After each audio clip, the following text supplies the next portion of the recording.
మరీ ఇంత అతి మంచితనమా అండి అని ఎన్నోసార్లు చెప్పాను. కానీ మా ఆయన నా మాట వినడు. ఆమె గోతంలో మిగిలాయని చెప్పి అడుగున క్యారెట్లు గోతం వేసుకొని వచ్చింది. గోతం తీసేసుకో అని చెప్పి మా ఆయన తీసేసుకున్నాడు. బీరకాయలు తీసేసుకున్నాడు, కాకరకాయలు తీసేసుకున్నాడు.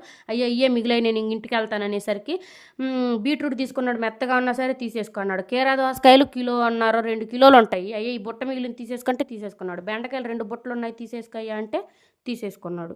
ఇద్దరు మనుషులకి ఇన్ని కూరగాయలు నేనేం చేయాలి చెప్పండి మీరే? అంతంత కూర నేనేం చేయాలి? ఎప్పుడని వండాలి నేను?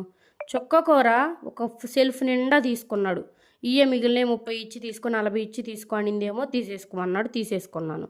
ఇట్లాంటి మగవాళ్ళని తీసుకొని అబ్బా ఈ మొగుళ్ళు ఉన్నారే మరీ ఇంత అతి మంచితనం. పిల్లలకి ఇవ్వమంటే ప్రాణం ఒప్పదు కానీ 5 మొక్కజొన్న పొత్తులు, ఇన్ని కీరాలు నేనేం చేయాలి అసలు? అవి పాడైపోతాయి వండడం లేట్ అయితే. ఇవేమన్నా బంగారమా దాచుకోనికి? కూరగాయలు కుళ్ళిపోవా చెప్పండి? పోనీలే వాళ్ళు బతకాలి కదా అని ఎవరైనా ఉన్నారా? మీ హస్బెండ్స్ కూడా ఇలానేనా? ఖచ్చితంగా సబ్స్క్రైబ్ చేయండి, కామెంట్ చేయండి. Bye bye. చెప్పండి మీరు ఎవరికి సపోర్ట్ చేస్తారో? వద్దంటే కాకరకాయలు తీసుకున్నాడు, బీరకాయలు తీసుకున్నాడు, క్యారెట్లు తీసుకున్నాడు. కాకరకాయలు నిండా పురుగులు. ఏం చేయాలి ఇప్పుడు? దీన్ని కూర చేయాలా? ఎలా చేయాలంటారు? వేస్ట్కి పడేసాను మొత్తం. వాళ్ళు ఏమన్నా రైతుల జాలి చూచి తీసుకోనికి?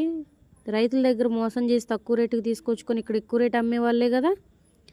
చూడండి తీసేసుకున్నాడు. లాస్ట్లో ఆమెకి అవే ఉన్నాయిలే, ఇంకా అవి నేను తీసుకుంటే ఆమె ఇంటికి పోతుందిలే అన్నట్టుగా తీసుకున్నాడు.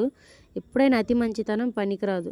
ఒకరిని మంచి చేయబోయి మనం చెడులో ఇరుక్కుంటామంటారు కదా, ఇదే మంచికి పోతే చెడు అని దానికి సామెత.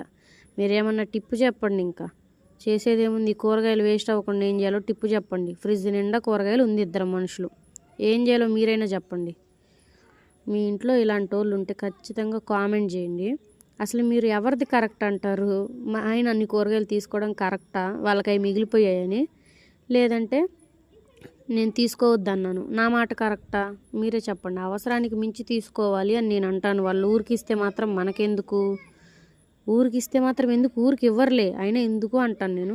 ఫోన్లే పాపమే వాళ్ళు బతకాలి కదా అని అతి మంచితనానికి పోతాడు. కామెంట్ చేయండి.